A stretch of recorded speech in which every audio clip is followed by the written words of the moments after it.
সঙ্গীকে নিয়ে হারিয়ে যেতে চেয়েছিলেন কোনো এক অজানা শহরে, কিন্তু একাই উড়াল দিলেন কোনো এক অনন্ত আকাশে, যেখান থেকে আর ফিরে আসা যায় না।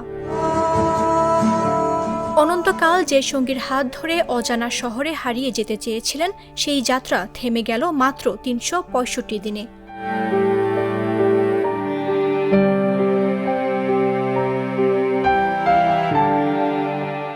মাত্র ১ বছর আগেই বিয়ে করেছিলেন পাইলট ফ্লাইট লেফটেন্যান্ট তৌকির ইসলাম।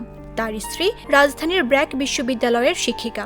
জীবনের বাকি পথে সঙ্গীকে একা ফেলে চিরতরে হারিয়ে গেলেন তৌকির। প্রশিক্ষণের শেষ ধাপে ছিলেন তৌকির ইসলাম। সফলভাবে প্রশিক্ষণের সব ধাপ শেষ করার পর যুদ্ধবিমান নিয়ে সোলো ফ্লাইট করার সময় যান্ত্রিক ত্রুটি দেখা দেয়। শেষ মুহূর্ত পর্যন্ত ক্ষয়ক্ষতি কমিয়ে জনবিরল এলাকায় যুদ্ধবিমানটি নিয়ে যাওয়ার চেষ্টা করলেও সফল হতে পারেননি।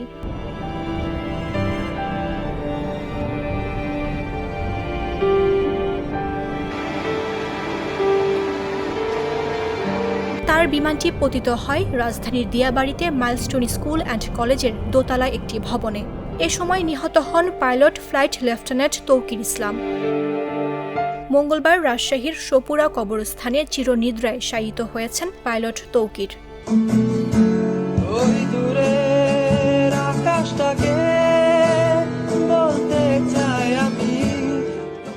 মামদুহা রাইসা, জাগো নিউজ।